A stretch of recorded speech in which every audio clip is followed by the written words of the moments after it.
चलिए भाई, हम लोग आपसे बात कर रहे हैं ह्यूमन आई की। और ह्यूमन आई आप जानते हैं, लिख दीजिए। It is a combination of lenses. Human आई में कॉम्बिनेशन ऑफ लेंसेज है which overall behaves as a convex lens. It's a combination of lenses which overall behaves as a convex lens. इसमें कई लेयर्स हैं, वो सब कंस्ट्रक्शन आप जो में पढ़ते हैं, एक्वस ह्यूमर, विट्रस ह्यूमर। ये लाइन लिख सकते हैं कि mean mu of the eye lens, mean mu of the various layers of the eye lens. Eye lens की जो various layers हैं उनका जो mean mu है can be considered to be constant. उसे हम कांस्टेंट मान सकते हैं। अलग अलग लेयर्स का तो म्यू अलग अलग है। जो एक्वस ह्यूमर है आप जानते हैं, उसका म्यू 1.33 होगा। अलग अलग लेयर्स का म्यू अलग अलग है, पर मीन म्यू 1.43 है। मेरे ख्याल से इसमें से कोई भी जानकारी इंपॉर्टेंट नहीं है। कुछ भी एक्चुअली तो पूरा आई का जो स्ट्रक्चर है और उसके जो मैकेनिज्म्स हैं, मेरे ख्याल से तो कुछ भी इंपॉर्टेंट नहीं है। सीधे सीधे आई नो फॉर श्योर कि क्वेश्चन आएगा शॉर्ट साइटेडनेस और या लॉन्ग साइटेडनेस में से। पर चलिए थोड़ी बहुत बात कर ही लेते हैं, क्योंकि आई को कंस्ट्रक्शन आप अच्छे से जानते हैं। ये आई लेंस है, इधर ये ऑप्टिक नर्व्स हैं और ये रेटिना। ये जो distance between eye lens and retina है, ये आई लेंस की मैक्सिमम फोकल लेंथ के बराबर है। ये एक लाइन लिख लीजिए, distance between eye lens and retina, distance between eye lens and retina is equal to the maximum focal length, is equal to the maximum focal length of the eye lens. इस पे आप 2 star दे सकते हैं। आई lens और retina के बीच का जो distance है वो मैक्सिमम फोकल लेंथ के बराबर है। वो आई लेंस की मैक्सिमम फोकल लेंथ के बराबर है।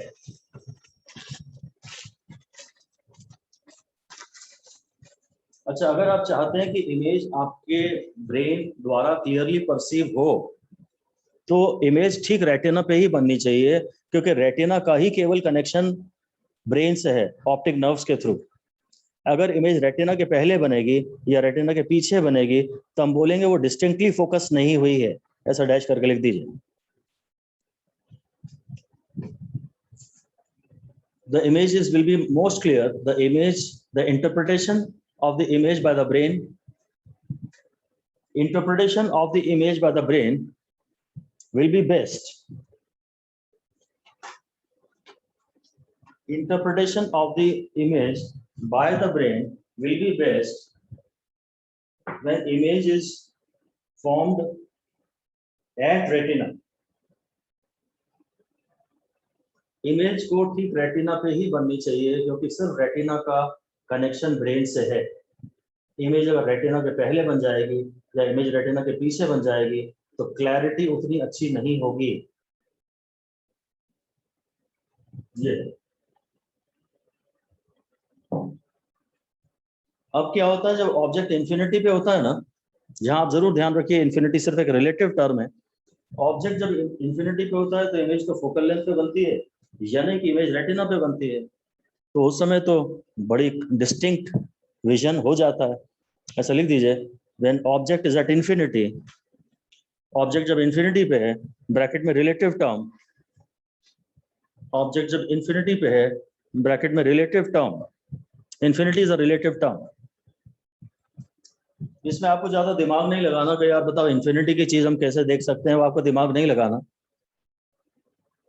अगर आई की फोकल लेंथ 1 मिलीमीटर है, may be I don't know exactly for sure, अगर आई की फोकल लेंथ 1 मिलीमीटर है तो ठीक है, फिर 1 मीटर उसकी तुलना में is as good as infinite. 1 metre से जो आप ऑब्जेक्ट को देख रहे हो वो 1000 गुना ज्यादा दूरी से है और उसको इनफाइनाइट बोल देंगे।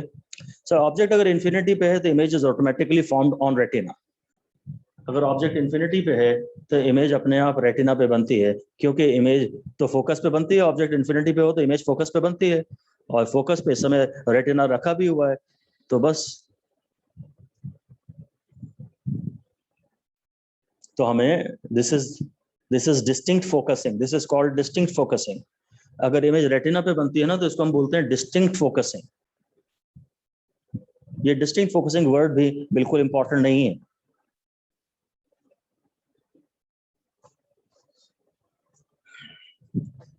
और अब इसके बाद हम सीधे यहाँ हेडिंग दे सकते हैं power of accommodation.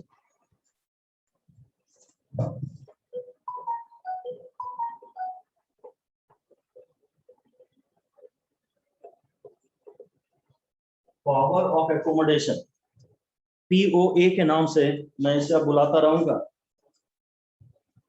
Power of accommodation POA के नाम से मैं इसे बुलाता रहूंगा। तो इसमें आप समझते हैं कि हमारे ये जो आई लेंस है ना, ये इलास्टिक मटेरियल का है, आप इसे प्रेस कर सकते हैं।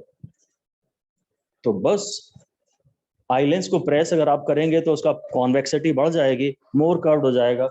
यहाँ आप जानते हैं सिलियरी मसल्स है, ये सिलियरी मसल्स के थ्रू प्रेशर लगा के आप आई लेंस को मोर कॉन्वेक्स बना सकते हैं, मोटा लेंस हो जाएगा, उसका पावर बढ़ जाएगा, तो उसकी फोकल लेंथ कम हो जाएगी।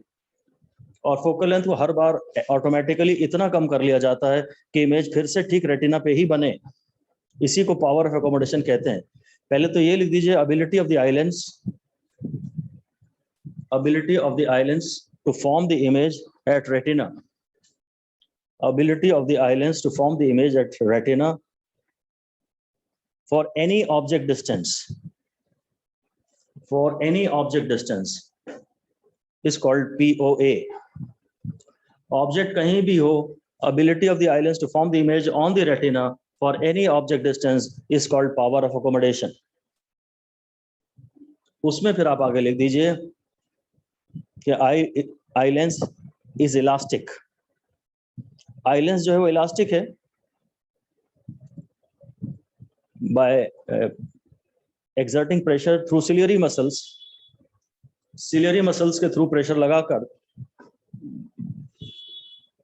It's convexity can be increased. Pressure लगा के लेंस को आप मोटा बना सकते हैं। Its convexity can be increased. Ciliary muscles के थ्रू प्रेशर लगाकर हम इसकी कॉन्वेक्सिटी को बढ़ा सकते हैं। The power of the lens increases. Power of the lens दस इंक्रीजेस। मोटे लेंस का पावर ज्यादा होता है, मोटे लेंस का पावर ज्यादा होता है, आपका नंबर बढ़ता जाता है अगर तो आप मोटा लेंस पहनते जाते हैं। तो पावर जो है वो ज्यादा हो गया तो फोकल लेंथ कम हो गई, फोकल लेंथ कम हो गई। इसीलिए हमने इसको शुरू में मैक्सिमम फोकल लेंथ कहा था। आंख पे आपने जब कोई स्ट्रेस नहीं लगाया है, जब रिलैक्स्ड आई है, जब आंख पे स्ट्रेस नहीं लगाया तो हम उसको बोलते हैं रिलैक्स्ड आई।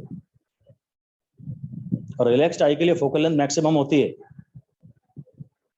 और फिर जैसे जैसे आप पास के ऑब्जेक्ट को देखते जाते हैं, आप जैसे जैसे पास के ऑब्जेक्ट को देखते जाते हैं, आंख पे ऑटोमेटिकली जोर पड़ता जाता है, लेंस और कॉन्वेक्स होता जाता है, तो पावर बढ़ता जाता है, फोकल लेंथ कम होती जाती है। बस ये बस।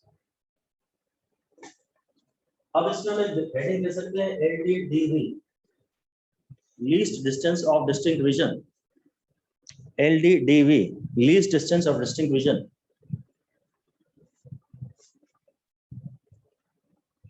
For healthy adult eye, it is 25 centimeter. Healthy adult eye के लिए ये डिस्टेंस 25 सेंटीमीटर है। हम इसे कैपिटल D से डिनोट करते हैं। हेल्दी अडल्ट आई के लिए ये डिस्टेंस 25 सेंटीमीटर है, हम इसे कैपिटल D से डिनोट करते हैं। और एक्चुअली हमारा ये कहना है कि 25 सेंटीमीटर से पहले अगर आप किसी और ऑब्जेक्ट को देखोगे तो फिर उसकी क्लैरिटी नहीं होगी, वो क्लियर नहीं होगी, क्योंकि फिर कुछ भी कर लो इमेज रेटिना के पीछे ही जाएगी।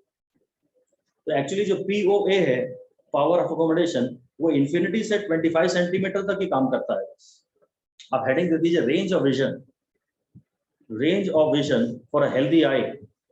LDDV के नाम पे तो आप बस 25 सेंटीमीटर लेके छोड़ दीजिए और फिर आप लिख दीजिए range of vision for a healthy eye, और उसका जवाब है from infinity to 25 centimetres. Infinity to 25 centimetre.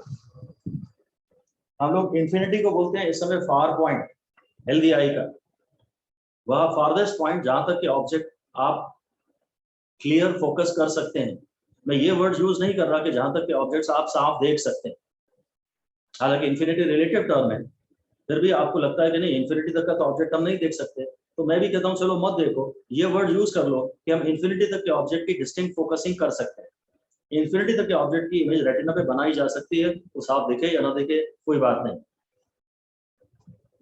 तो फार पॉइंट हेल्दी आई का है 25 centimetre and near point NEAR near point है हेल्दी आई का, फार पॉइंट है सॉरी इन्फिनिटी, फार पॉइंट है इन्फिनिटी और नियर पॉइंट है 25 सेंटीमीटर। मैं इसमें से कहीं भी कोई स्टार अभी तक दे नहीं रहा हूं आपको। तो हेल्दी अडल्ट आई के लिए रेंज ऑफ विजन इन्फिनिटी से 25 सेंटीमीटर तक है। अगर एक हेडिंग दे दीजिए आप विजुअल एंगल,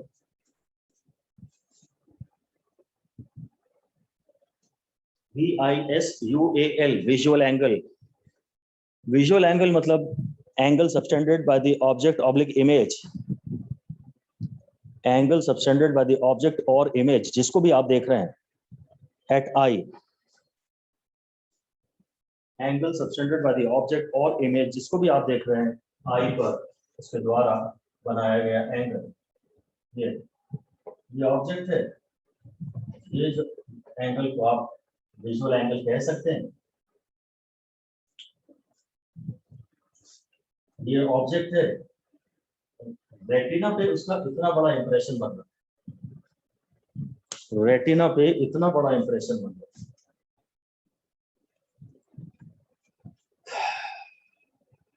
तो यही बोल देते हैं clarity is proportional to visual angle. हमारे ब्रेन में किसी ऑब्जेक्ट की जो क्लैरिटी डेवलप होती है वो विजुअल एंगल पे डिपेंड करती है। Larger the visual angle more the clarity. जितना बड़ा विजुअल एंगल होगा रेटिना पे उतना बड़ा इंप्रेशन बनेगा और ब्रेन के पास उतना डेटा ज्यादा भेज दिया जाएगा प्रोसेस करने के लिए। जितनी ज्यादा क्लैरिटी होगी उतना बड़ा विजुअल एंगल बनेगा।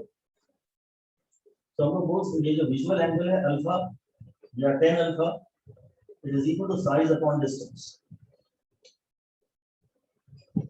ये साइज है और डिस्टेंस है, tan अल्फा तो इतना ही होगा परपेंडिकुलर अपॉन बेस। तो साइज अपॉन डिस्टेंस पे हम 4 स्टार जरूर दे सकते हैं। ये पहला काम का फॉर्मूला है शायद, क्योंकि फॉर्मूला है ये। क्लैरिटी इस पे हालांकि कोई न्यूमेरिकल ऐसे बनता तो है नहीं नॉर्मली, बहुत ही रेयर इस पे एक आध बार ही क्वेश्चन आया है मेरे इन 32 इयर्स में।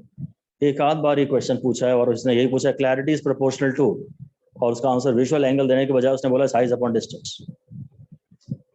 तो इस पे थोड़ा सा नजर मार लेंगे बस, इस पे कोई न्यूमेरिकल बनता नहीं है और आपको करने की जरूरत भी नहीं है। अब हम कहते हैं जब आप उसी ऑब्जेक्ट को पास लाते हो, जब सेम साइज के ऑब्जेक्ट को आप पास लाते हो तो ये एंगल बढ़ जाता है। ऐसा लिख दीजिए, when object of same size is brought closer, जब सेम साइज के ऑब्जेक्ट को पास लाया जाता है, object of same size is brought closer, the visual angle increases. Same size के ऑब्जेक्ट को जब आप पास लाते हो तो आंख पे एंगल तो बड़ा बन ही जाएगा, visual angle increases, therefore clarity increases. Same size के ऑब्जेक्ट को जब आप पास लाओगे तो विजुअल एंगल बड़ा बन जाएगा, इसलिए क्लैरिटी ज्यादा होगी, वो ऑब्जेक्ट हमें ज्यादा क्लियर दिखेगा। ये तो इन्फिनिटी से 25 सेंटीमीटर तक तो ये बात वैलिड रहती है कि जैसे जैसे आप ऑब्जेक्ट को पास लाओगे उसका विजुअल एंगल बढ़ेगा और क्लैरिटी बढ़ेगी। 25 सेंटीमीटर के बाद भी अगर आप ऑब्जेक्ट करीब लाओगे, 20 सेंटीमीटर पर रखोगे, आपसे 20 सेंटीमीटर की दूरी पर रखोगे तो एंगल तो बड़ा बनेगा पर वो इमेज रेटिना के बियॉन्ड बनेगी। 25 सेंटीमीटर पे हमारे ये इलास्टिक लेंस है ना, इसकी एक लिमिट आ जाती है, इलास्टिक लिमिट शायद, आप उसे और ज्यादा प्रेस नहीं कर सकते। ये लिख दीजिए, if object is brought closure then 25 centimetre, object 25 centimetre से भी पास लाया जाता है अगर से एट 20 सेंटीमीटर, 20 सेंटीमीटर पे लाया जाता है, then though the visual angle will increase, but the condition of distinct focusing will be lost. Though the visual angle will increase, but the condition of distinct focusing will be lost, because now the image will be formed behind retina. Now the image will be formed behind retina. अब image retina के पीछे ही जाएगी।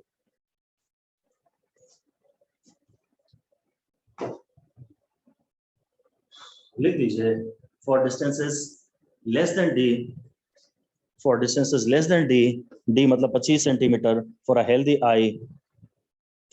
आई POA vanishes, power of accommodation vanish हो जाता है। हम कितना accommodate करेंगे भाई, तुम तो घुसते ही चले आ रहे हो, कितना कोई एकोमोडेट करेगा यार भाई, ट्रेन लटका है घुसे आ रहे, ऐसा थोड़ी होता। इन्फिनिटी से 25 सेंटीमीटर तक हमने तुम्हें बर्दाश्त कर लिया, और आगे मत घुसा। अब हम फोकल लेंथ को और कम, अब प्रेशर और नहीं लगा पाएंगे, लिख दीजिए ना, focal length of eye lens can not be further reduced. अब focal length of the eye lens और कम नहीं की जा सकती, focal length of the eye lens can not be further reduced, बस। सो फंडा क्लियर है हमारा। हम एक समरी लिख लेते हैं, अब आपसे एक समरी लिख लेते हैं, और मैं तो इसको भी इंपॉर्टेंट नहीं मानता, यहां तक भी जो बातें मैं आपसे कर रहा हूं और समरी में भी जो करूंगा मैं इनको इंपॉर्टेंट नहीं मानता। आप लिख दीजिए नंबर 1 डाल के, when object is at infinity, when object is at infinity, no POA is being used. Object जब इंफिनिटी पे है तो POA हम यूज नहीं कर रहे हैं, and focal length of the eye lens is maximum, इसका फोकल लेंथ मैक्सिमम है और इसकी पावर मिनिमम है, आई लेंस का पावर मिनिमम है। इस समय शायद POA भी मिनिमम है और आई लेंस का पावर भी मिनिमम। फिर नंबर 2 डाल के लिख दीजिए एट D, मतलब LDDV, लीस्ट डिस्टेंस और डिस्टिंक्ट विजन पे, POA is maximum, आप पावर ऑफ अकोमोडेशन मैक्सिमम है। I is under maximum stress, आई पे प्रेशर बहुत ज्यादा है तो स्ट्रेस बहुत ज्यादा है, ऐसा लिखते हैं। आई इज मोस्ट स्ट्रेन्ड, इस समय आई मोस्ट स्ट्रेन्ड है। सर एक बार सेकंड पॉइंट रिपीट कर दीजिए। सेकंड पॉइंट में मैं आपसे यही कह रहा हूं कि भाई जब ऑब्जेक्ट डी पर है, यानी कि LDDV पर, तो पावर ऑफ अकोमोडेशन इस समय आपने अपना मैक्सिमम यूज किया हुआ है। इस समय आई पे प्रेशर मैक्सिमम है, स्ट्रेस मैक्सिमम है, आई इज मोस्ट स्ट्रेन्ड। जब ऑब्जेक्ट डी पर है तो आपने अपना power of accommodation maximum use किया हुआ है, इस समय आई मोस्ट स्ट्रेन्ड है, और इस समय फोकल लेंथ मिनिमम है, फोकल लेंथ मिनिमम है, और इसलिए पावर आई लेंस का पावर मैक्सिमम है। ये सब बातें बड़ी इंटरेस्टिंग हैं और ऐसा लगता है कि पूछी जानी चाहिए, पर मैं अपने एक्सपीरियंस के हिसाब से इन पे कोई स्टार नहीं दे रहा, 1 स्टार दे सकता हूं अगर आपकी इच्छा है तो। They are certainly very interesting और पूछी ही जानी चाहिए, but I don't know why आज तक ये शायद एक भी बार कहीं भी किसी भी एग्जाम में आया ही नहीं। हाँ, एक जमाना जब मैं इसको 5 स्टार देता था, अब हटा दिया। हाँ, इंफिनिटी पे जब ऑब्जेक्ट है तो आई मोस्ट रिलैक्स्ड है, ये आपको जरूर पता होना चाहिए। माइक्रोस्कोप और टेलीस्कोप के न्यूमेरिकल में इस बात का उपयोग किया जाता है। इंफिनिटी पे जब आप इंफिनिटी की चीज को देख रहे हैं तो आप मोस्ट रिलैक्स्ड हैं, और जब ज्यादा पास आते जा रहा है तो आप घूर घूर के आंखें फाड़ फाड़ के देख रहे हैं, तो आई मोस्ट स्ट्रेन्ड। पावर आप ज्यादा लगा रहे हैं और लेंस का पावर भी ज्यादा है और फोकल लेंथ मिनिमम। ये पूछा जा सकता है कि कब आई की फोकल लेंथ मैक्सिमम है और कब आई की फोकल लेंथ मिनिमम है, पूछा जाना चाहिए, पर अभी तक कहीं देखा नहीं गया है। If you want to play safe, तो फाइनल समरी बस यही वाली खाली आप याद कर लीजिए कि कब फोकल लेंथ मैक्सिमम है और कब फोकल लेंथ मिनिमम है।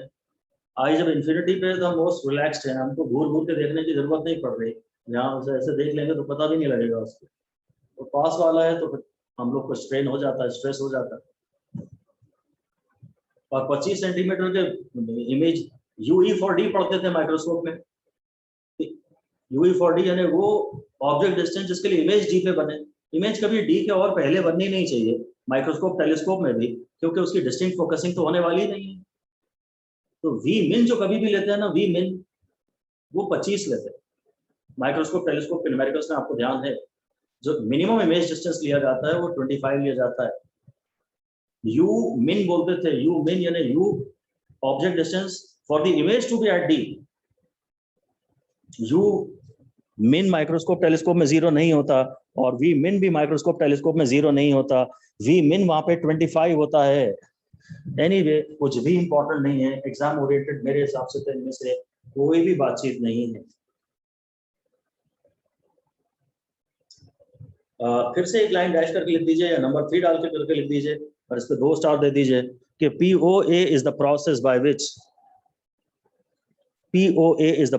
which focal length of eye lens POA is the process by which focal length of eye lens can only be reduced.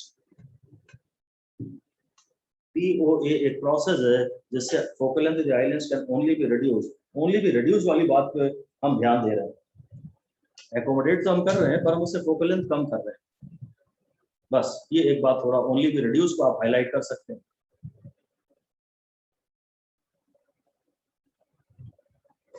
Theoretically speaking, but there are no guarantees कि ये आएगा कि नहीं आएगा, but as per my experience से नहीं आएंगी ये सारी बातें, कुछ भी नहीं आएगा यहाँ तक. चीजें तो बड़ी इंटरेस्टिंग है, बड़ी मजेदार है, प्रैक्टिकल इंपॉर्टेंस की है डेली लाइफ में, जिंदगी भर आप इन बातों के बारे में बातें कर सकते हैं. As per my experience paper में नहीं आएगा, एक भी चांस नहीं है, कोई चांस नहीं. एक ही चीज काम की मैंने आपको बताई, विजुअल एंगल जो कि है साइज अपॉन डिस्टेंस. ऑलराइट, चलिए आई के बारे में एक दो छोटी छोटी बातें और आपसे कर देते हैं. हम बोलते हैं कि हम लोगों को भगवान ने 2 आंखें क्यों दी. एक आंख से अगर देखें तो वो बोलते हैं मोनोक्यूलर विजन. तो डैश करके एक लाइन लिख दीजिए, telescope provides monocular vision. Telescope में आप एक आंख बंद करके देखते हैं तो टेलीस्कोप में मोनोक्यूलर विजन होता है. And binoculars provide by 2-eyed vision. Binocular अगर आपको प्रॉपर्ली यूज करना आता है तो आप उससे दोनों आंखें खोल के देखते हैं, और माइक्रोस्कोप में तो माइक्रोस्कोप या टेलीस्कोप में तो एक आंख का बंद कर ही लेते हैं. बाइनोक्यूलर में आप दोनों आंखें खोल के देखते हैं अगर आपको उसको यूज करना आता है तो. 2D विजन और 1D विजन में क्या डिफरेंस है. जब हम 2 आंखें यूज करते हैं ना तो हम लोग 2 स्लाइटली डिफरेंट एंगल से, हमारी एक आंख की लाइन ऑफ साइट ये है, एक आंख की लाइन ऑफ साइट ये है, 2 डिफरेंट एंगल से ये हमारे कैमरे इमेज को कैप्चर करते हैं और ब्रेन को दे देते हैं. तो 2 आंख से जब आप देखते हैं ना तो आपको डेप्थ का फील आ जाता है, गहराई का असर आ जाता है. एक आंख से देखते हैं, एक ही आंख से देखेंगे तो ये आगे पीछे का एहसास आपका खत्म हो जाएगा, आपको लगेगा कि चीजें एक ही प्लेन में. ऐसा कुछ डैश करके लिख दीजिए. चलिए ये लिख दीजिए बाइनोक्यूलर विजन, उसी को बाइनोक्यूलर विजन बोलते हैं. Binocular vision provides sensation of depth. Binocular vision से हमें गहराई का एहसास होता है, DEPTH. Monocular vision provides 2D vision.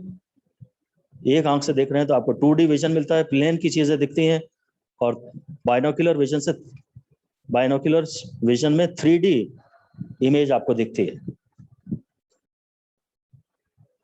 Binocular vision में 3D इमेज हमको मिलती है क्योंकि हमारा ये 2 कैमरे फिट हैं यहाँ पे और 2 डिफरेंट एंगल से एक ही ऑब्जेक्ट की इमेज कैप्चर कर रहे हैं और ये पूरा डेटा ब्रेन प्रोसेस करता है.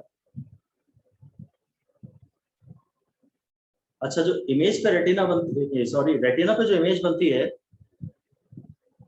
रेटिना पे जो इमेज बनती है वो रियल होती है, इन्वर्टेड होती है और डिमिनिश्ड होती है. आप सामने वाले की आंख में अपनी इमेज ऐसी देख भी लेते हैं. तो डैश करके लिख दीजिए, on two retinas 2 different images are formed. 2 retina पे 2 डिफरेंट इमेजेस बनती हैं and these are real, inverted and highly diminished. Retina पे जो एक्चुअली इमेज बन रही है वो तो डिमिनिश्ड है, रियल इमेज बनती है क्योंकि कॉन्वेक्स लेंस में पीछे बन रही है ना पर्दे पे, रेटिना पर्दा है, तो रियल इमेज है, इन्वर्टेड है और हाईली डिमिनिश्ड है. एक्चुअली जो इमेज बन रही है वो तो छोटी ही है, बट फिर उसके बाद क्या ब्रेन में क्या केमिकल लोचा होता है अपने को पता नहीं. ब्रेन उसकी प्रोसेसिंग करता है और साक्षात आपको भगवान का दर्शन दे देता है. जितने लंबे आप हो उतनी ही हमें इमेज का फील होता है. जो इंस्ट्रूमेंट्स हैं हमारे अंदर, उन इंस्ट्रूमेंट्स पे तो ऐसी ही इमेज बन रही है, रियल है, इन्वर्टेड है, डिमिनिश्ड है. पर जो आपका परसेप्शन प्राप्त होता है आपको फाइनली, ब्रेन जो फाइनल इमेज प्रोड्यूस करता है वो रियल है और इरेक्ट है और सेम साइज का है. लिख दीजिए, after processing by the brain, after processing of the brain, brain जब इस डेटा को प्रोसेस कर लेता है तो it produces full size image, full size erect image, जैसे कि आपको वैसा का वैसा सेंसेशन ब्रेन पैदा करता है। ये ब्रेन का काम है। हेलुसिनेशन नहीं भी होता तो भी वो दिखा देता है, तो जो है तो वो दिखाई देगा। ये केमिकल लोचा कहलाता है। ठीक है, तो 2D विजन को 3D विजन को आप अंडरलाइन कर सकते हैं। परसेप्शन ऑफ डेप्थ वाली चीज को आधा स्टार या 1 स्टार आप कुछ दे सकते हैं। किसी बायोलॉजी जू में अगर आप इससे रिलेटेड कोई बात पढ़ते हो तो शायद ये बात बन सकती है इंपॉर्टेंट, अदरवाइज तो ये काम की है नहीं। परसेप्शन ऑफ डेप्थ इससे मिलता है। अब मैं असली आपसे काम की बातों पे आ रहा हूँ जो एग्जाम ओरिएंटेड है। सर एक बात से मतलब एग्जाम ओरिएंटेड तो नहीं, मतलब सर ऐसे जिज्ञासा हुई से मतलब टेलीस्कोप में सर बाइनोकुलर विजन वाला कॉन्सेप्ट क्यों नहीं यूज किया? मतलब और क्लियर इमेज दिखती है ना सर, एक आंख बंद करके देखने वाला। भाई कर लो यार तुम उसका, वो मुझे नहीं पता। टेलीस्कोप में तुम दोनों डंडियां लगाओगे। टेलीस्कोप में तो एक ही वो होती है। हाँ सर वही। अब एक ही ट्यूब होती है तो उसको उसी को टेलीस्कोप कह देते हैं। दोनों ट्यूबें होती हैं तो उसी को बाइनोकुलर कह देते हैं। नहीं तो सर मतलब ऐसे मतलब जिज्ञासा हुई, मतलब वो आप एग्जाम देख में लो ना। नहीं, मतलब फालतू बात है वो, बट सर मतलब नहीं, जिज्ञासा is not the right thing right now. इस समय जिज्ञासा की तो कोई कारण होना ही नहीं चाहिए। और दो अलग अलग इंस्ट्रूमेंट हैं, तो आप बाइनोकुलर से ऊपर आसमान में देख लो, थोड़ा प्रॉपरली उनको बना लो। हम टेलीस्कोप की जरूरत करते हैं उन ऑब्जेक्ट्स को देखने के लिए जहां हमें 2D विजन। अब तुम बाइनोकुलर का यूज करते हो क्रिकेट मैच देखने के लिए स्टेडियम में बैठ के, तो वहां तुम्हें बैट्समैन और बॉलर में तुम्हें गैप दिखना चाहिए। तुम आसमान में अब चंदा मामा को देख रहे हो, वहां 3D विजन का क्या करोगे? टेलीस्कोप से देखते हैं चंदा मामा, 2-4 तारे भी देख लेते हैं उसके। वहां 3D विजन का क्या करोगे? और मन कर रहा है तो बना लो, उसमें कौन सी प्रॉब्लम है? तुम थोड़ा दोनों टेलीस्कोप बनाओ और दोनों आंखों में लगा लो। टेलीस्कोप बनाने में तो कोई प्रॉब्लम नहीं है। FO/FE इसका मैग्निफिकेशन होता है। FO बड़े से बड़ा लो और FE छोटे से छोटा लो। लॉन्ग लेंथ ऑफ ट्यूब होती है टेलीस्कोप की, लेंथ ऑफ ट्यूब FO+FE होती है। मैग्निफिकेशन का फॉर्मूला रिलैक्स आई के लिए FO/FE होता है। और डी पे जब इमेज डी पे बनती है तो FO/FE × 1+FE/D होता है। खैर मैग्निफिकेशन का ये वाला फॉर्मूला डी वाला NCERT में दिया ही नहीं है। अगर आपको कहीं जरूरत है दूर की चीज को में भी आपको 3D विजन है तो आप खुद बना लो। टेलीस्कोप बनाने में कोई प्रॉब्लम नहीं, कोई प्रॉब्लम नहीं है टेलीस्कोप बनाने में। स्कूल एग्जीबिशंस के लिए आपने सबसे पहले टेलीस्कोप ही बनाता है आदमी। 3rd-4th क्लास से हम लोग टेलीस्कोप बनाना शुरू कर देते हैं आजकल स्कूल में। तो जिज्ञासा को एग्जाम के इतने करीब आके भी अगर ज्यादा रखा, वही दिक्कत की बात है। पूरी तरह एग्जाम ओरिएंटेड हो जाओ, सब छोड़ दो, नया कुछ मत करो। जिज्ञासा तो बहुत दूर की बात है। जो सिलेबस की चीजें जो अब तक अनटच्ड हैं उन्हें ही हाथ दोबारा मत लगाओ। छूट गया तो छूट गया। और बहुत सुपरफिशियल काम करो, डेप्थ चाहिए ही नहीं कहीं भी। जिज्ञासा तो बहुत दूर की बात है, हमें डेप्थ ही नहीं चाहिए हमारे डायरेक्ट NCERT के मैटर में। सरफेस कवरेज के बहुत सारे revision, that is the Mantra. Alright, तो अब मैं असली काम की बात पे आ रहा हूँ। आप हेडिंग दे दीजिए डिफेक्ट्स ऑफ आई। इसको लिख दीजिए शुरू से ही, इंपॉर्टेंट ये। और अल्टीमेट मैं इसकी थियरी भी पढ़ाऊंगा, पर असली आएगा तो इसका न्यूमेरिकल ही, ये बात पक्की है। तो पहले हम लोग पढ़ते हैं शॉर्ट साइटेडनेस। शॉर्ट साइटेडनेस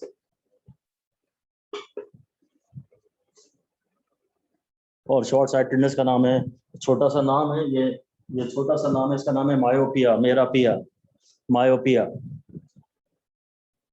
जब शॉर्ट विजन होता है आदमी का तो उसे ऐसे ही लगता है मेरा, मायोपिया। तो इसमें क्या होता है, जैसा कि नाम से क्लियर है, vision of short distances is clear. पास की चीजों को अगर आप देख रहे हैं तो आपको वो साफ दिखाई देंगी। पास का जो ऑब्जेक्ट है वो आपको साफ दिखाई देगा। शॉर्ट साइटेडनेस ये एक्चुअली डिफेक्ट ऐसे बोलते हैं, पर इसमें शॉर्ट की साइट ठीक है हमारी। मतलब नियर पॉइंट तो अभी हमारा भी 25 सेंटीमीटर ही है, पर फार पॉइंट इंफिनिटी नहीं है। लिख दीजिए, near point is still 25 centimetre,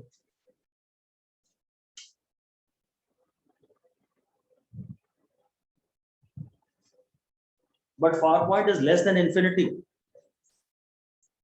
far point infinity से कम है, से 4 metre.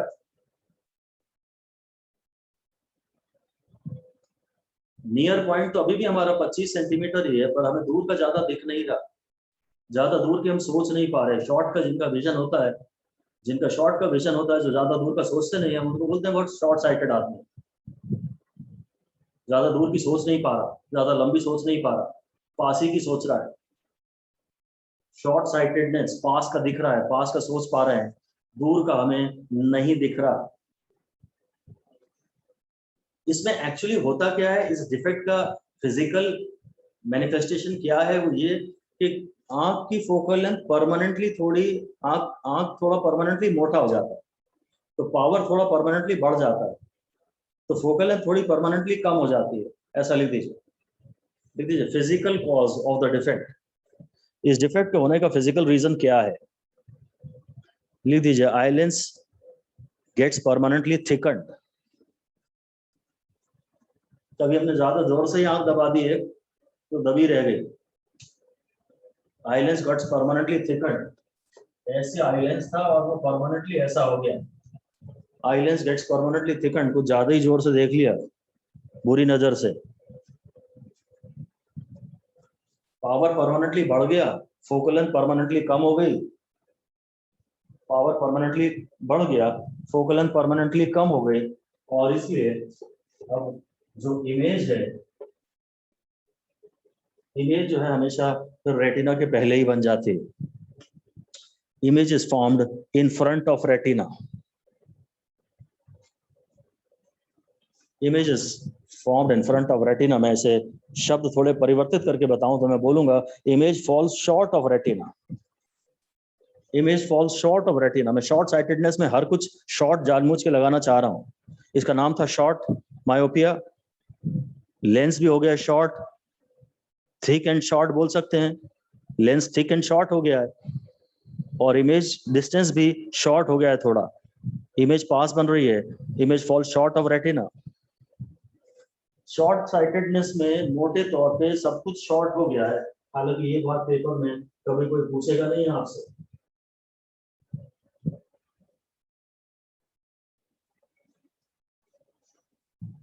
Image falls short of retina, ठीक है। अब देखते हैं कि इस डिफेक्ट को रिमूव करने का तरीका क्या है। हेडिंग लिख दीजिए रेमेडी। इस डिफेक्ट को रिमूव करने का तरीका क्या है? तो तरीका ये है भाई कि तुम मान लीजिए तुम्हारी रेंज ऑफ विजन 25 सेंटीमीटर से 4 मीटर तक, और तुम 5 मीटर का ऑब्जेक्ट देखना चाहते हो, तो तुम लेंस जो काम इस्तेमाल कर रहे हो ना, उस लेंस का काम है कि 5 मीटर के ऑब्जेक्ट को उठा के उसकी इमेज 4 पे बना दे, क्योंकि 4 मीटर से तो हम खुद देख ही लेते हैं। आप जिस ऑब्जेक्ट को भी देखना चाहते हो, लेंस ऐसा इस्तेमाल करो जो उस ऑब्जेक्ट की इमेज तुम्हारे फार पॉइंट पे बना दो। डिफेक्टिव आई का फार पॉइंट तो थोड़ा सा कम है, 4 मीटर है, इंफिनिटी तो नहीं है, ऐसे ही डैश करके लिख लो।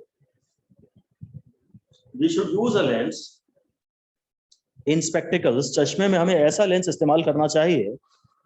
We should use a lens in spectacles which forms the image of object to be seen, which forms the image of the object to be seen, जिस ऑब्जेक्ट को आप देखना चाहते हैं उसकी इमेज बना दे। We should use a lens in spectacles which forms the image of the object to be seen at the far point, at the original far point of the defective eye, at the original far point of the defective eye।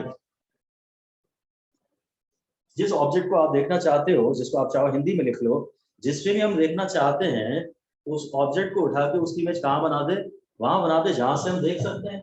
ये आई है, ये आप चश्मा इस्तेमाल कर रहे हैं, इसके बारे में चलिए मैं कॉन्केव लेंस इस्तेमाल करते हैं तो मैं वही बना देता हूँ। ये आपका नियर पॉइंट है, ये आपका फार पॉइंट है, और ये वो ऑब्जेक्ट है जो आप देखना चाहते हैं, ये ऑब्जेक्ट है। तो इस चश्मे का काम ये है, इस चश्मे का काम ये है कि इस ऑब्जेक्ट की उठा के इमेज यहाँ कहीं भी बना दो, और यहाँ बनवाएंगे हमें तो अच्छा रहेगा। अगर कम पावर का लेंस चाहिए तो इसकी इमेज यहाँ लाओ, इसकी इमेज यहाँ ले जाओगे तो ज्यादा पावर लगेगा। ये है, ऐसा आप उस डायग्राम में दिखा सकते हैं। कॉनकेव लेंस यूज करते हैं, ये मैं आपको बता दूंगा। आई के आगे मैंने चश्मे में कॉनकेव लेंस पहन लिया, ये मेरा नियर पॉइंट है और ये डिफेक्टिव आई का फार पॉइंट है, और ये वो ऑब्जेक्ट है जिसे मैं देखना चाहता हूँ। और चश्मे का काम है ऑब्जेक्ट को उठा के उसकी इमेज हमारे फार पॉइंट पे बना दे,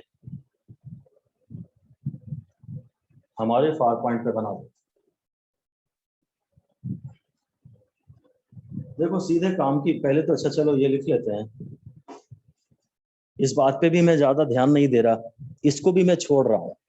1 स्टार हालांकि आप इस पे दे सकते हैं, समझने के लिए चीजें अच्छी हैं, पर इस तरह से सोचे तो पेपर में सिली मिस्टेक होगी, ज्यादा सोचना पड़ा पेपर में तो सिली मिस्टेक होगी। असली भाई देखो हम लोगों को करना क्या है, वो आपसे पूछेगा कि उस लेंस का पावर बताओ या उस लेंस की फोकल लेंथ बताओ जिसके इस्तेमाल करने से डिफेक्ट खत्म हो जाएगा। तो आपको यू पता हो और अगर वी पता हो तो आप पावर का फॉर्मूला इस्तेमाल कर लोगे फोकल लेंथ का कुछ। तो आपको न्यूमेरिकल में एक बात समझ में आनी चाहिए केवल कि मैं कैलकुलेशन के लिए यू क्या लूं और वी क्या लूं, उसको ध्यान में रख के हम आगे की पढ़ाई कर रहे हैं। पहले तो मैं आपको ये बता देता हूं, डैश करके लिख दीजिए इस पे, हाँ 5 स्टार दे दीजिए, इस एक स्टेटमेंट पे 5 स्टार ले दीजिए कि any diverging lens plano concave और बाई कॉनकेव, कोई भी डाइवर्जिंग लेंस चाहे प्लेनो कॉनकेव हो चाहे बाई कॉनकेव हो, should be used to remove the defect। Defect को रिमूव करने के लिए आपके पास एक डाइवर्जिंग लेंस होना चाहिए, एक डाइवर्जिंग लेंस होना चाहिए। कारण यह है कि आपके आंख के लेंस का पावर बढ़ चुका है, तो पावर कम करें, तो पावर कम करने के लिए नेगेटिव पावर यूज करो। ऐसा न्यूमेरिकल आ सकता है कि वो इसका पावर दे देगा और इसका पावर दे देगा और पूछेगा टोटल पावर क्या है, ऐसे ही लिख सकते हैं हम लोग, P कॉम्बिनेशन P कॉनकेव या minus P concave plus P eye lens.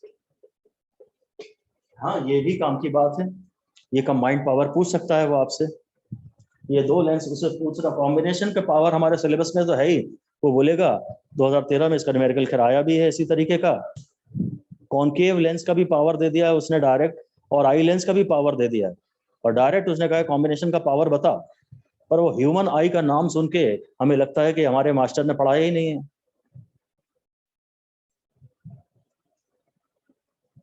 ये न्यूमेरिकल आने के फिर भी चांसेस हैं। कंबाइंड पावर पूछ रहा है तो आप बाकी सब दिमाग हटा देना, सिर्फ P1 प्लस P2 लगाना अपने अपने साइन के साथ। कॉनकेव का पावर तो हम नेगेटिव ही लेंगे बस। तो हमने क्या कहा यार, तुम्हारे को डिफेक्ट ये है कि तुम्हारे आई लेंस का पावर बढ़ गया है, तो पावर कम करना है तो चश्मे में नेगेटिव पावर का लेंस पहन लो, तो डिफेक्ट रिमूव हो जाएगा बस। एक न्यूमेरिकल तो ये बनता है, इसलिए इसके भी अलग से 5 स्टार। कॉम्बिनेशन का पावर वो आपसे पूछ सकता है, एक न्यूमेरिकल ये बनता है 2013 के नीट में ये आया भी है, फिर से आने के चांसेस हैं। ये केवल डराने की कोशिश करेगा, ह्यूमन आई की बात करेगा, पर सवाल नॉर्मल देगा, मुझे तो यही उम्मीद है। कोई खूब चांसेस है इस क्वेश्चन के आने के। एनीवे तो अब अगर हमारा एम है, लिख दीजिए एम लिख दीजिए, टू कैलकुलेट फोकल लेंथ और power of the lens used in spectacles. Focal length निकालनी है या पावर निकालना है, जो हम चश्मे में लेंस लगाएंगे उसकी फोकल लेंथ या पावर हमें निकालना है, ये है कहानी। ये अब एग्जाम के लिए सबसे इंपॉर्टेंट बात है। पूरे चांसेस हैं कि हाँ इस पे क्वेश्चन अगर इसने आई में से कुछ दिया तो पहला चांस तो ये है कि P1 प्लस P2 बोलेगा कंबाइंड पावर बताओ, और अगर वाकई आई में से ही सवाल पूछना है तो वो ये सवाल दे। अब तुम पावर निकालना चाहते हो या फोकल लेंथ निकालना चाहते हो तो बस एक बात ध्यान देखो, ऐसा लिख दो आगे, think of U and V. U सोचो और वी सोचो with their proper signs, U सोचो और वी सोचो अपने प्रॉपर साइंस के साथ। तो साइन की जहां तक बात है कि ये ऑब्जेक्ट है और ये इमेज है, तो दोनों ही इधर है, इन फ्रंट है, तो सबसे बड़ा बड़ा लिख दीजिए, 5 स्टार लगा के बहुत बड़ा बड़ा लिख दीजिए। कि in this entire chapter U and V are always negative. इस पूरे चैप्टर में चाहे हम लॉन्ग साइटेडनेस का डिफेक्ट पढ़ेंगे, चाहे शॉर्ट साइटेडनेस का डिफेक्ट पढ़ेंगे, यू और वी दोनों ही नेगेटिव होते हैं। बड़ी इंपॉर्टेंट बात है, मोस्ट इंपॉर्टेंट है। प्रॉब्लम आपकी साइन कन्वेंशन में ही आती है। यू और वी दोनों नेगेटिव होते हैं। तो बस अब मैं मालूम क्या बोल रहा हूँ, मैं कह रहा हूँ ये आपको देखना है। तो यू इज इक्वल टू -1 और v इज इक्वल टू, जो आप पहले बिना चश्मे के देख सकते हो, कैन विदाउट स्पेक्स। जो आप चश्मा लगा के अब देखना चाहते हो, जो आप देखना चाहते हो वो है वांट, मतलब सॉरी वो है यू, और जो आप देख सकते हो बिना चश्मे के वो है वी। भाई मैं यहाँ तक देख सकता था, ये मेरी रेंज ऑफ विजन थी, मैं यहाँ तक देख सकता था, और अब मैं देखना चाहता हूँ ये, तो ये इस चश्मे के लिए यू है और ये चश्मे के लिए वी है, और दोनों नेगेटिव है। बात ही खत्म हो गई भाई। पावर चाहिए या 1/f चाहिए, तो वो 1/v माइनस 1/u है। ध्यान से आप v को जो भी है वो लिख दीजिएगा minus can, minus 1 upon minus bond, 1 upon bond minus 1 upon can.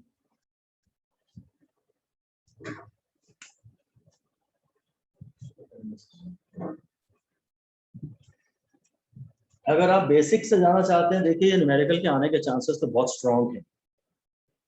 अगर आप बेसिक से जाना चाहते हैं तो यही सोचिए कि मैं न्यूमेरिकल में बस ये पढ़ लूं कि आप क्या देखना चाहते हैं, और जो आप देख सकते हैं चश्मा, जो बिना चश्मे के आप देख सकते हैं उसको वी लेना है। तो ध्यान से आप यू और वी लें, बाकी न्यूमेरिकल रहेगा तो इतना सा। अगर आप ये याद कर रहे हैं, अगर ये याद कर रहे हैं तो फिर हम सारे साइन ऑलरेडी डाल चुके हैं। अगर बेसिक से जाना है तो ये आपके सामने है, और आप चाहे तो डायरेक्टली ये भी याद कर सकते हैं, फिर आपको कोई साइन नहीं डालना। बाद में लिखवाऊंगा मैं इस बारे में। हो गया, डन। न्यूमेरिकल इसका पेपर में आएगा, आपको सवाल पढ़ के बहुत ध्यान से देखना है कि भाई यू क्या है और वी क्या है, और साइन तो दोनों के नेगेटिव है, और ये लेंस है तो पावर का फॉर्मूला 1/v माइनस 1/u है। अब आप बड़े आसानी से सवाल को कर लें। अगर उसे लेंस पे कोई भी सवाल देना हुआ तो वो आई के नाम से दे देगा। खूब आते थे पहले इसके सवाल, अभी कुछ सालों से देखने को मिले नहीं है, पर इसके सवाल 15-20 साल पहले बहुत ज्यादा आते थे। है तो बड़ा ही मजेदार, और है तो प्रैक्टिकल इंपॉर्टेंस का डिस्कशन है ये। हर आदमी सूरदास है, तो प्रैक्टिकल इंपॉर्टेंस का ये क्वेश्चन है। इसमें एक प्रॉब्लम ये है कि कभी कभी सवाल ये तो बता देता है कि मेरे को 5 मीटर से ज्यादा नहीं दिखता। क्वेश्चन बता देता है कि रेंज ऑफ विजन 25 सेंटीमीटर से 5 मीटर है, और कहता है रिमूव द डिफेक्ट। ये नहीं बताता कि ऑब्जेक्ट कहाँ का ऑब्जेक्ट देखना चाहते हो। सीधे क्वेश्चन ही लिख देते हैं हम। लिख दीजिए, range of vision of a defective I, range of vision of a defective eye is from 25 centimeter. Range of vision of a defective eye is 25 centimeter.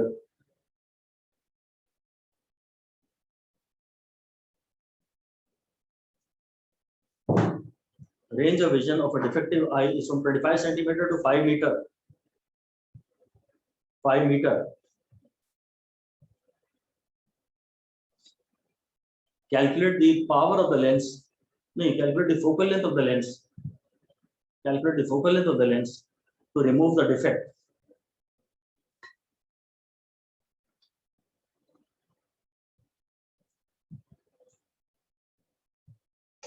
अब इसने ये नहीं कहा है कि कहाँ के ऑब्जेक्ट को तुम देखना चाहते हो। जब ये ना बताया जाए कि ऑब्जेक्ट कहाँ का देखना है, तो वही करना है जो हेल्दी आई करती है, यानी इंफिनिटी के ऑब्जेक्ट को देखना है। ऐसा लिख दीजिए, when the desired new far point is not mentioned,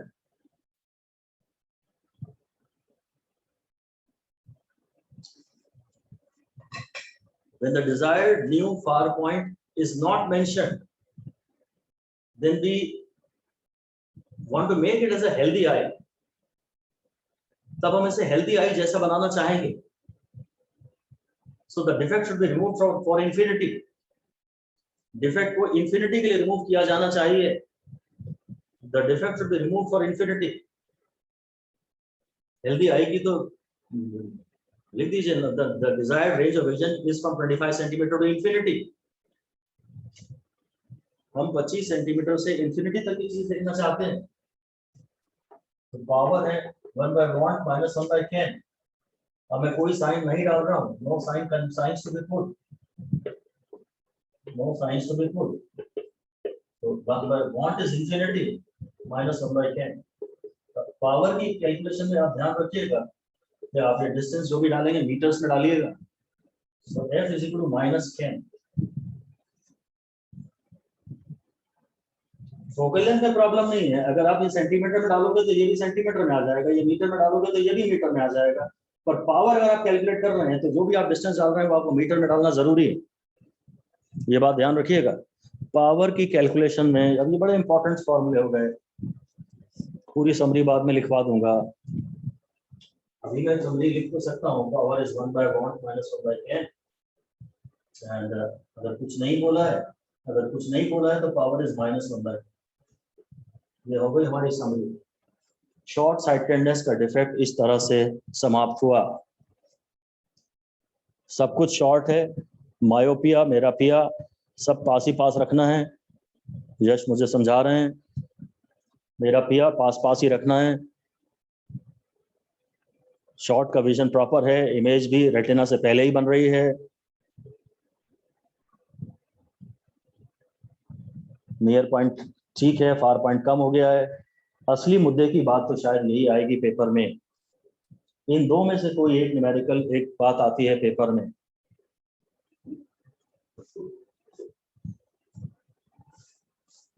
बढ़िया चीज है ये, इन्हीं में यही काम की बातें हैं। बस न्यूमेरिकल ही आएगा, पक्की बात है, थ्योरी नहीं आएगी, न्यूमेरिकल ही आएगा। शॉर्ट साइटेडनेस में बस कितनी ही सारी की सारी बातें हैं वो आप अलग से वो हम स्टार लगा दीजिए, वार्निंग लिख दीजिए। In calculation of power, the distances should be in metres. इस पे भी आप 5 स्टार दे दीजिए। गलती आप फिर भी यही करोगे, हम कितना भी चिल्ला चिल्ला के पढ़ा दें आपको। पावर की कैलकुलेशन में डिस्टेंस सारे मीटर्स में होने चाहिए।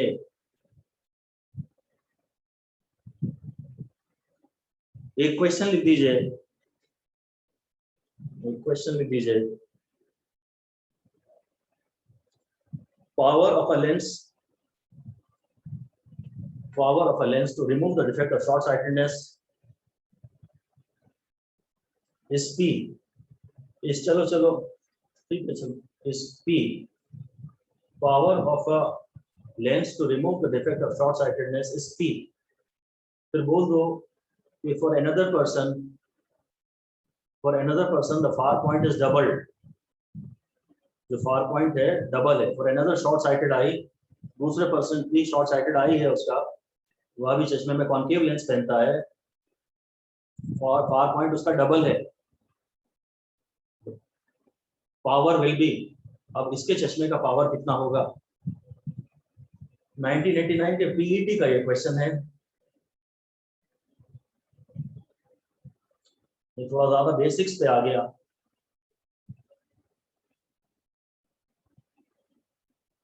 अब पावर क्या होगा? एक्चुअली बस power is equal to minus कैन। अगर कैन डबल हो गया है तो पावर डबल हो जाएगा। नहीं, पावर इज इक्वल टू -1/कैन। पावर इज -1/कैन, पावर आधा हो जाएगा। आंसर है P/2। Of course negative sign तो पहले भी था और अब भी है, पहले P बोला था तो अब मैं P/2 बोलूंगा। मुझे कहानी यूं समझ में तो आ रही है कि एक्चुअली ये कंडीशन है, ये नियर पॉइंट 1 है और ये फार पॉइंट 1 है। और दूसरे केस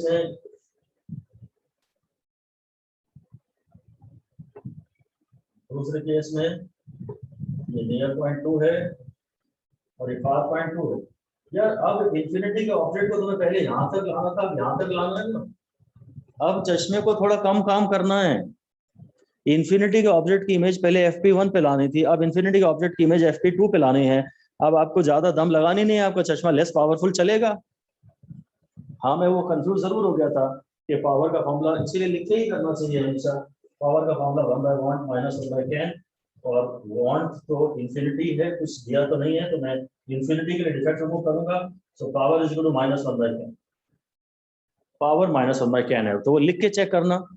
क्या पता पावर का फॉर्मूला गलती से बोल दो -can, एफ का फॉर्मूला है -can, हम इसमें कोई साइन नहीं डाल रहे हैं, और ये माइनस साइन अपने आप बता रहा है कि आप कॉन्केव लेंस इस्तेमाल कर रहे हैं। आप अगर 1/want माइनस 1/can यूज कर रहे हैं तो आप कोई साइन मत डालिए, और जो आंसर आएगा वो विद प्रॉपर साइन आएगा। लिख दीजिए, we do not put any sign.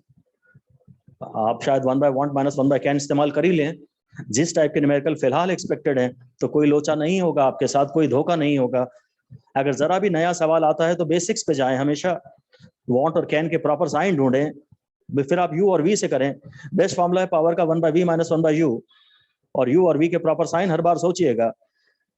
पर अगर नॉर्मली यही कुछ पावर ही निकालना है तो आपको 1/want माइनस 1/can से काम चल जाएगा, और आंसर जो आएगा वो हमेशा प्रॉपर साइन के साथ आएगा। फिलहाल आंसर में माइनस साइन आ रहा है, जो ये बता रहा है कि भाई नेगेटिव पावर का आप चश्मा इस्तेमाल करेंगे, यानी कॉन्केव लेंस का चश्मा यूज करेंगे।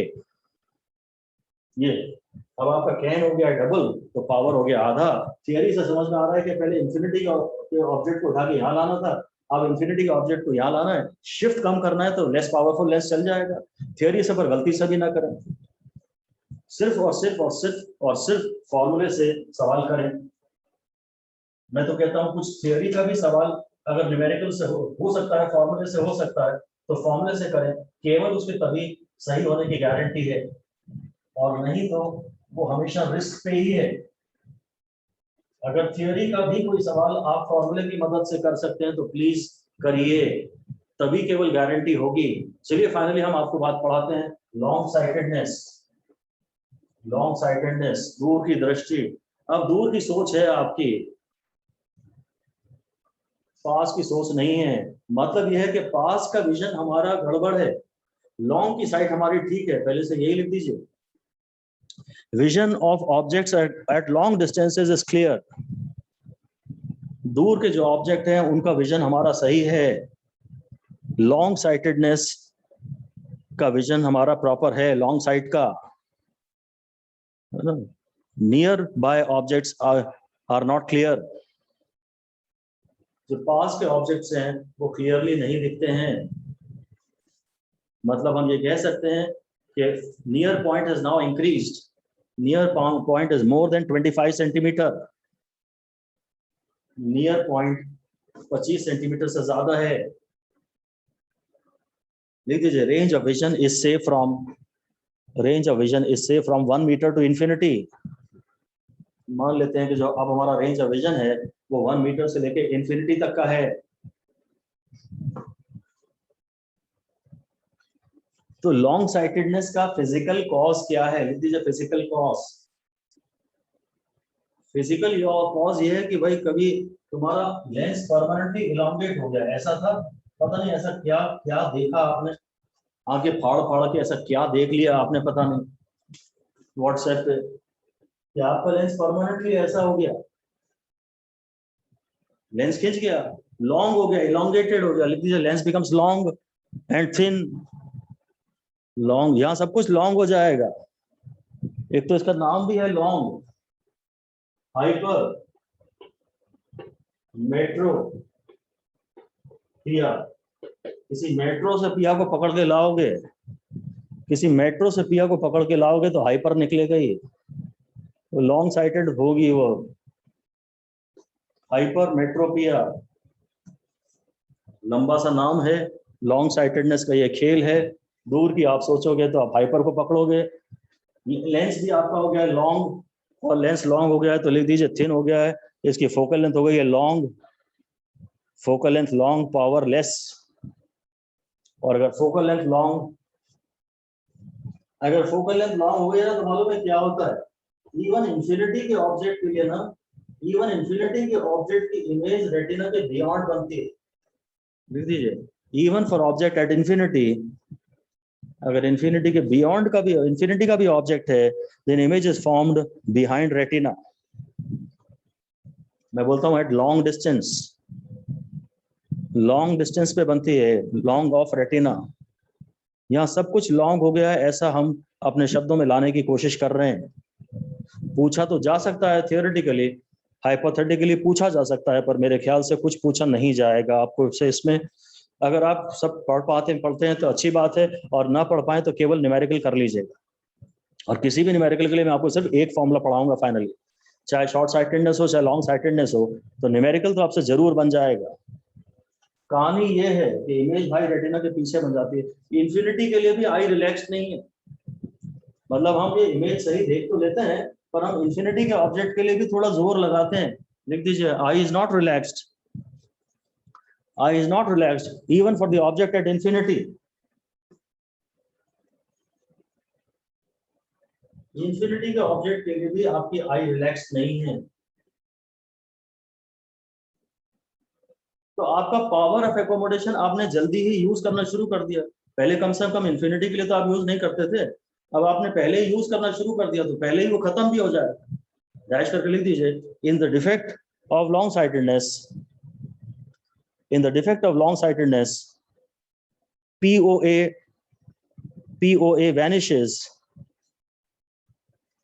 POA vanishes before LDDV, before least distance of distinct vision। Long sightedness के डिफेक्ट में जो अपना पावर ऑफ एकोमोडेशन है वो आप पहले ही इस्तेमाल करना शुरू कर दिया हो, तो पहले ही खत्म हो जाएगा। तो 25 सेंटीमीटर के पहले ही आपकी वो लिमिट आ जाएगी कि आप लिख दीजिए, ब्रैकेट में लिख दीजिए, that is for a distance greater than 25 centimetre, that is for a distance greater than D, if focal length cannot be further reduced, if focal length cannot be further reduced, then the defect is long sightedness। वो बोलेगा sir 50 centimetre तक तो ठीक है, मेरा POA लग रहा है, और उसके और पहले के ऑब्जेक्ट्स को देखने के लिए मैं अपनी फोकल लेंथ को और कम नहीं कर पा रहा, तो इस डिफेक्ट का नाम क्या है? तो लॉन्ग साइटेडनेस। पर ये पेपर में नहीं आएंगे, बड़ा क्लियर है मेरे को। टाइम है आपके पास और आपको मजा आ रहा है तो पढ़ लीजिए, टाइम कम है और आप ऑलरेडी आपके पास काफी कुछ है रिवाइज करने के लिए, तो फाइनली केवल न्यूमेरिकल्स करके जाइएगा। जो भी 5 स्टार की बातें हैं मेरी, केवल और केवल वही।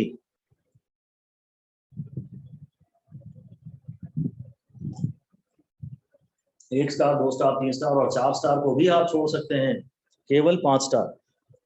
अब लिख दीजिए रेमेडी। इस डिफेक्ट को रिमूव करने का तरीका क्या है?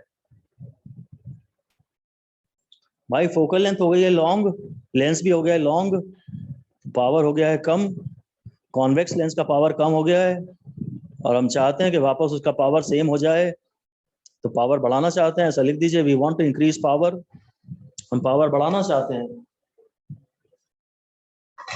पावर बढ़ाना चाहते हैं, तो use convex lens in the specs.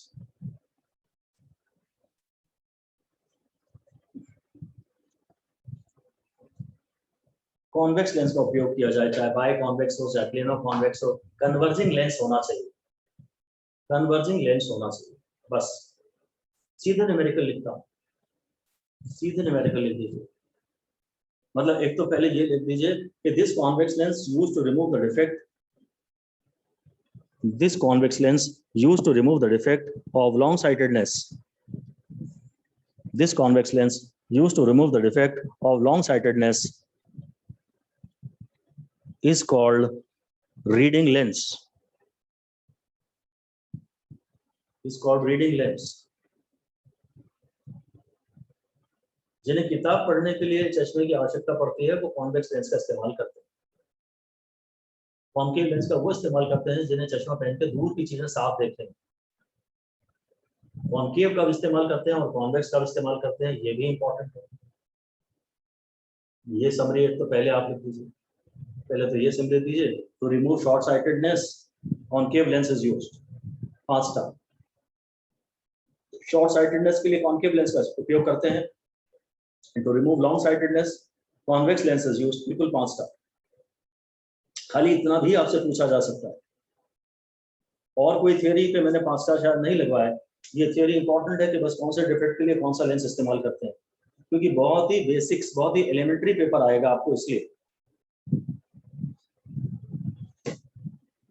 Convex कब यूज करते हैं और कॉनकेव यूज करते हैं कब? मायोपिया में हमको बोलना है पता नहीं कौन सी केव से निकल के आया है ये बंदर, मायोपिया जिसका नाम है, कौन सी केव, कौन सी गुफा से निकल के आया है बंदर, मायोपिया। ठीक है, ऑलराइट। तो अब क्वेश्चन लिख दीजिए, क्वेश्चन लिख दीजिए। Range of vision of a defective eye is from, range of vision of a defective eye is from 1 metre, 1 meter to infinity, 1 meter to infinity. And a person wants to read a book, person wants to read a book capped at 50 centimeter. A person wants to read a book capped at 50 centimeter. First, what is the power of the lens? जो lens इस्तेमाल कर रहे हैं उसका power क्या है defect remove करने के लिए? तो ध्यान से आपको ये देखना है कि U क्या है और V क्या है, जो आप बिना चश्मे के देख सकते हैं। पहला, जो चश्मा पहनने के बाद जो वॉन्ट क्या है और कैन क्या है वो देखो। एक जगह वॉन्ट तो लिखा है, उसने वॉन्ट को अंडरलाइन कर दो। वॉन्ट है 50 सेंटीमीटर, तो वॉन्ट को लिख दो 50 सेंटीमीटर। -0.5 मीटर। यहां पे भी इंपॉर्टेंट बात है कि in here also U and V both are negative. इस डिफेक्ट में भी दोनों ही चश्मे के सामने होते हैं, U और V दोनों ही नेगेटिव होते हैं। तो जो वॉन्ट है वो है -50 सेंटीमीटर यानी -0.5 मीटर। और बिना चश्मे के जो आप देख सकते हो, जो पहले ही देख सकते हो, जो आपकी तौकात है, जो कैन है आपका, कैन है -1 मीटर। बिना चश्मे के जो आप देख सकते हो वह है कैन, वो है -1 मीटर। पावर का फॉर्मूला 1/V -1/U है। V जो है वो आज भी कैन है और U जो है आज भी वॉन्ट है। तो पावर का फॉर्मूला आज भी 1/1 -1/कैन। अगर आपको पावर निकालना है तो आपको न्यूमेरिकल में ये भी सोचने की जरूरत नहीं है कि डिफेक्ट का नाम क्या है, सीधे ये डाल दीजिए। जो आप देखना चाहते हैं वो 0.5 है और जो आप देख सकते हैं वो 1 है, तो वो 2 - 1 है। इसका मतलब जो आप चश्मा यूज करेंगे उसका पावर +1 डायोप्टर है।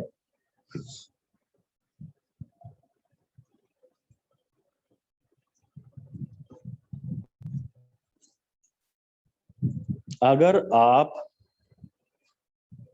को न्यूमेरिकल में पावर निकालना है या फोकल लेंथ निकालनी है तो आप लिख दीजिए steps, final steps, final decision क्या है,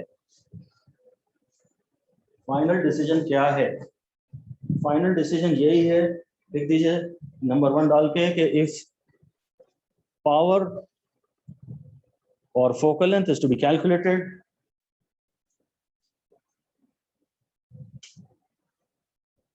power or focal length is to be calculated, then there is no need to name the defect.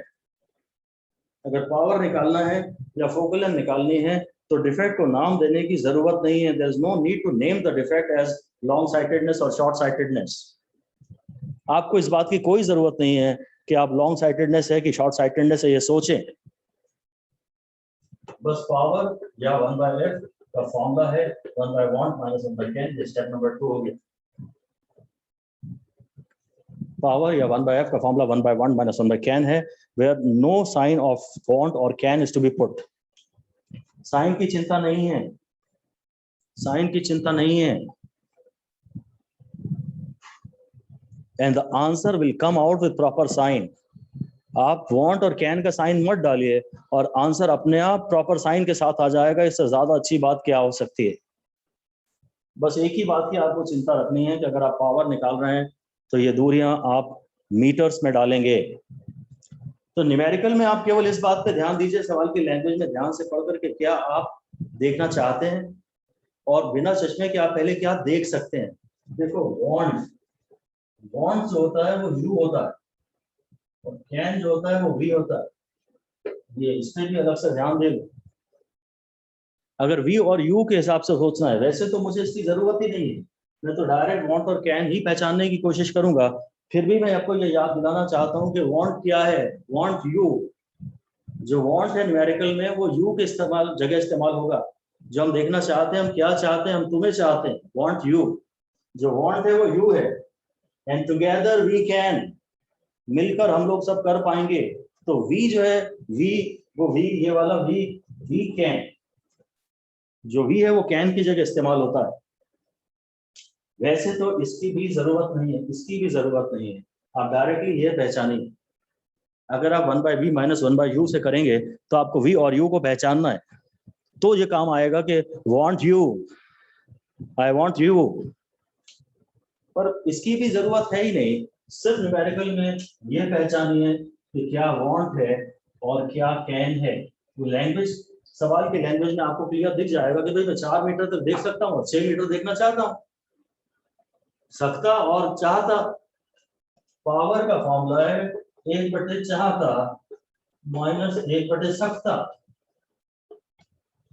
Hindi medium में पेपर देने के लिए मैंने आपको, हिंदी मीडियम में फॉर्म फिल करने के लिए मैंने इसीलिए कहा है क्योंकि कई बार लैंग्वेज में ये लैंग्वेज आपको ज्यादा आसानी से दिख जाएगी। इंग्लिश में हो सकता है वांट और कैन का उतना क्लियर कई बार शायद ना समझ पाए, बहुत रेयर ऐसा फायदा मिलता है, पर हाँ मिलता तो है। और 1-2 क्वेश्चन में भी डिफरेंस तो बनेगा। हिंदी में कई बार वो ट्रांसलेशन में बारी क्लियर देख देगा कि आप क्या देखना चाहते हो और आप क्या देख सकते हो। फायदे तो हैं, हिंदी मीडियम में पेपर फॉर्म फिल किया जाए, फायदे तो हैं। तो 1/4 चाहता माइनस 1/4 सकता, या 1/want माइनस 1/can। ओके, बस हो गया। अब इसमें भी एक प्रॉब्लम ये है कि कई बार वो ये नहीं बताएगा कि डिफेक्ट कहाँ के लिए रिमूव करना। सीधे क्वेश्चन फिर से लिखते हैं, लिख दीजिए। A person, range of vision of a person, range of vision of a person, मतलब of a defective eye rather, range of vision of a defective eye is from 0.5 meter to infinity. Range of vision of a defective eye is from 0.5 meter to infinity. Calculate the power of the lens to remove the defect. Calculate the power of the lens to remove the defect. अब इसमें भी एक ही distance बताया है, 0.5 metre. Range of vision है 0.5 metre से infinity. Calculate the power of the lens to remove the defect. तो solution में यही बता दीजिए, व्हेन नथिंग इज मेंशन्ड, कुछ नहीं बताया जाएगा, will make it healthy I. कुछ नहीं बताएगा, आगे पीछे जो होना चाहिए वो अगर नहीं दिया तो हेल्दी आई बनाओ। So the range should be made from 25 centimetres to infinity. Range को अब हमें बना देना चाहिए 25 सेंटीमीटर से इंफिनिटी तक। रेंज को बना देना चाहिए 25 सेंटीमीटर से इंफिनिटी। अब आपको साफ बात समझ में आ गई कि आप 25 की चीज देखना चाहते हैं, चाहता मिल गया आपको, और 50 तक देख सकते हैं। अब यही पास की बातें करो, दूर की बातें मत करो, वो तो दिख ही रहा है साफ साफ। जहां डिफेक्ट है वहां की बात करो। तो जो वांट है वो है -25 सेंटीमीटर, और जो कैन है वो है -50 सेंटीमीटर। पावर है 1/want माइनस 1/can। अब मैं कोई साइन नहीं डालूंगा, वांट जो है मैं 0.25 लूंगा और इसको मैं ऐसा ही रहने दूंगा भी 1 मिनट। तो पावर का फॉर्मूला हो जाएगा 4 - 1/10। ये है, कैन को भी मैं डाल ही दूंगा तो मेरा आंसर आ जाएगा।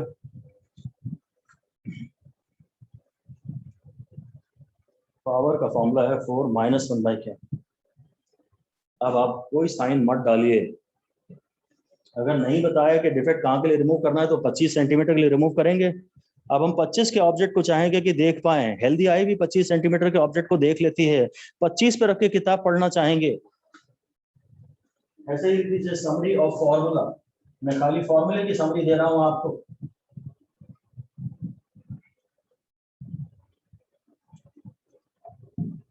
खाली फॉर्मूले की समरी दे रहा हूं। लॉन्ग साइटेडनेस और शॉर्ट साइटेडनेस, जनरल फॉर्मूला, मतलब when both you and when both can and want given। जब सवाल में क्या आप देख सकते हैं और क्या आप देखना चाहते हैं दोनों दिया है, तो power is equal to 1/f is equal to 1/1 minus 1/k। कोई भी डिफेक्ट है आपको तो बेसिकली शायद पेपर में केवल ये पढ़ के जाएंगे तो भी काम चल जाएगा। सिर्फ ये पढ़ के जाइए आप, सिर्फ ये पढ़ के जाइए। भाड़ में क्या डिफेक्ट, मेरे को मतलब नहीं है कि लॉन्ग साइटेडनेस है कि शॉर्ट साइटेडनेस है। मेरे को सवाल देख के बस ये समझना है कि क्या मैं देखना चाहता हूँ और क्या देख सकता हूँ, और बिना साइन डाले मैं इस फॉर्मूले में डाल दूंगा। यूनिट का जरूर ध्यान देख लीजिएगा कि मीटर में डालना है कि सेंटीमीटर में डालना है।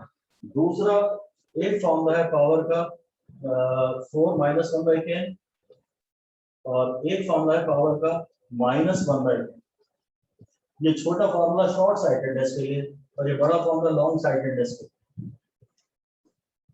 अगर सब कुछ दिया हो तो ये फॉर्मूला, जब डेटा कम हो तो ये फॉर्मूला। लॉन्ग साइटेडनेस के लिए बड़ा फॉर्मूला 4 माइनस 1/k, और शॉर्ट साइटेडनेस के लिए छोटा फॉर्मूला माइनस 1/k। अब पूरे सारे सवाल आपके कवर हो जाएंगे। पिछले जितने भी साल इसके सवाल आए हैं मेरे ख्याल से तो आपके सारे सवाल बन जाएंगे। ये खूब काम की चीज है, केवल ये पढ़ के जा सकते हैं। थियरी आपकी मर्जी है, मजा आ रहा है। शॉर्ट नोट्स अगर आप इनके बना लेते हैं और 3-4 मिनट में पूरा रिवाइज कर सकते हैं तो बना लीजिए शॉर्ट नोट्स, और नहीं तो फिर छोड़ दीजिए, केवल ये करके जाइए। जो भी 5 स्टार की चीजें हैं शॉर्ट नोट्स बना लीजिए, बहुत 1-2 मिनट में ही रिवाइज हो जाया करेगा आपका। तो मेन डिफेक्ट तो हमारे हो गए, 2 छोटी छोटी बातें आपसे और कर लें। थर्ड डिफेक्ट का नाम है अब इसके बाद प्रेसबायोपिया, PRES, प्रेसबायोपिया।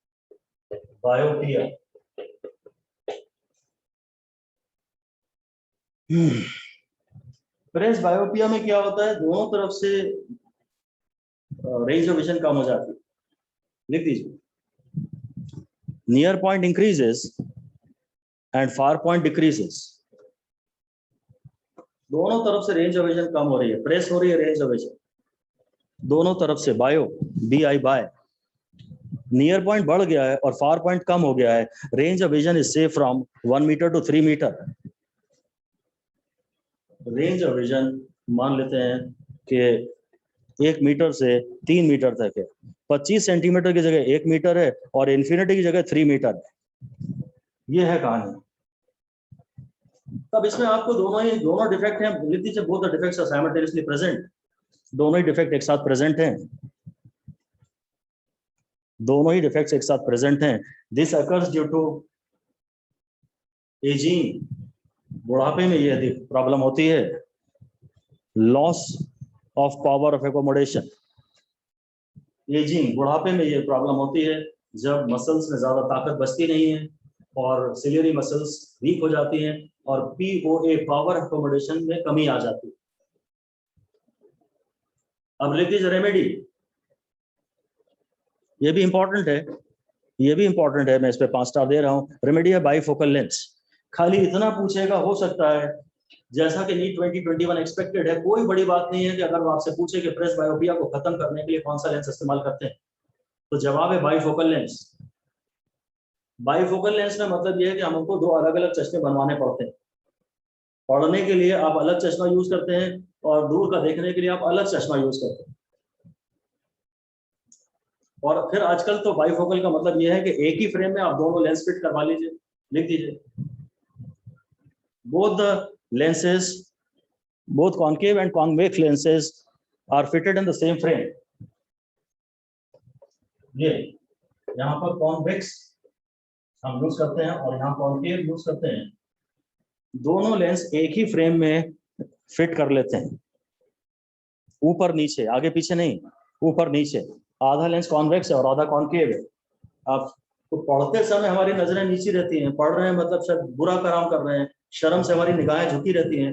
पढ़ने के लिए हम लोग को नीचे वाला लेंस, यहाँ से रेज आनी चाहिए, तो नीचे कॉन्वेक्स लेंस होता है। और दूर देखने के लिए, दूर की सोचने के लिए फिर हमारी निगाहें ऊपर से आने वाली रेज को कलेक्ट करने के लिए तैयार होनी चाहिए, तो कॉन्केव लेंस ऊपर होता है। चश्मे में कौन सा लेंस कहाँ है, ये 2 स्टार दे दीजिए।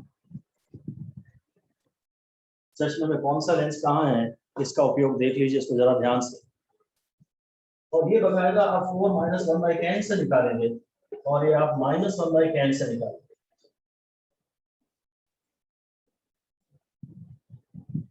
कैन का आप कोई साइन नहीं डालेंगे और आंसर जो आएगा वो अपने आप प्रॉपर साइन के साथ आएगा। आप कैन का कहीं कोई साइन नहीं डालेंगे। और ये पावर अगर आप निकाल रहे हैं तो आपको कैन सारे मीटर में डालने, ये है बस। आगे पीछे नहीं होते ये लेंस, ऊपर नीचे होते हैं। नीचे कॉन्वेक्स होता है, ऊपर कॉन्केव होता है। इसको बोलते हैं बाइफोकल लेंस।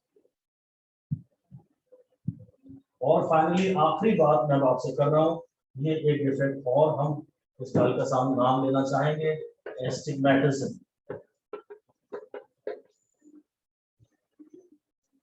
एस्टिग्मेटिज्म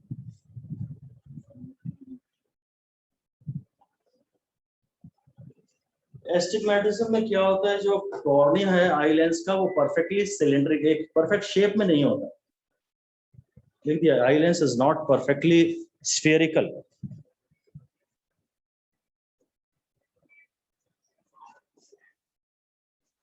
ये ऐसा टाइप का होता है, नहीं परफेक्टली शेप नहीं होता। बहुत ज्यादा डिफेक्ट दिखा दिया मैंने। तो खैर एनीवे, इसलिए क्या होता है कि अलग अलग, यहां से मान लीजिए रेज आ रही है, तो अलग अलग एंगल पे आने वाली, अलग अलग डायरेक्शन में आने वाली रेज की फोकल लेंथ अलग अलग हो जाएगी, क्योंकि इसका आर डिफरेंट होगा, इसका आर डिफरेंट होगा। बस ऐसे ही लिख दीजिए, दिस डिफेक्ट इज डायरेक्शनल। जो डिफेक्ट है वो डायरेक्शनल है। focal length of the eye lens is different. Focal length of the eye lens is different for different rays. अलग अलग रेस के लिए फोकल लेंथ अलग अलग होती है, क्योंकि यहाँ इसको अलग अलग कर्वेचर मिलता है ना। This defect is directional. बस, और लिख दीजिए रेमेडी। इसका रेमेडी है सिलिंड्रिकल लेंस। ये भी पेपर में आया तो है पहले, मैं 5 स्टार इस पे भी दे देता हूँ। ये एस्टिग्मेटिज्म का डिफेक्ट रिमूव करने के लिए कौन सा लेंस इस्तेमाल करते हैं, ये थियरी है, शायद आ जाए, चांसेस हैं तो कम वैसे, पर पहले पास्ट ईयर्स में आया है सिलिंड्रिकल लेंस का उपयोग करते हैं। उसे कैसे क्या डिफेक्ट होता है शुरू हमें शायद नहीं मालूम। शायद वो इन ग्रूव्स को मैच कर देता है और इधर वाला परफेक्ट स्फेरिकल बना देता है, दूसरी एज उसकी प्रॉपरली कार्व्ड होता है। वो कैसे वर्क करता है I don't know. I just have to remember that astigmatism can be removed by cylindrical lens. बस। अब अगर कोई क्वेश्चन बाय चांस से कह देता है कि अगर हम चश्मे को थोड़ा सा हिला लेते हैं and whole arrangement is spoiled, तो डिफेक्ट का नाम क्या था, तो एस्टिग्मेटिज्म। क्योंकि वो जो मैचिंग थी आपकी, वो मैचिंग आपने खत्म कर दी ना। ऐसे ही क्वेश्चन लिख दीजिए। अच्छा चलिए, lens is tilted a little, lens को हल्का सा टिल्ट कर देते हैं, and whole arrangement is spoiled, पूरा अरेंजमेंट बिगड़ जाता है। डिफेक्ट इज जवाब है एस्टिग्मेटिज्म। इसका जवाब है एस्टिग्मेटिज्म। हाँ, ये बात इतनी इंपॉर्टेंट नहीं है, ये क्वेश्चन इतना इंपॉर्टेंट नहीं है।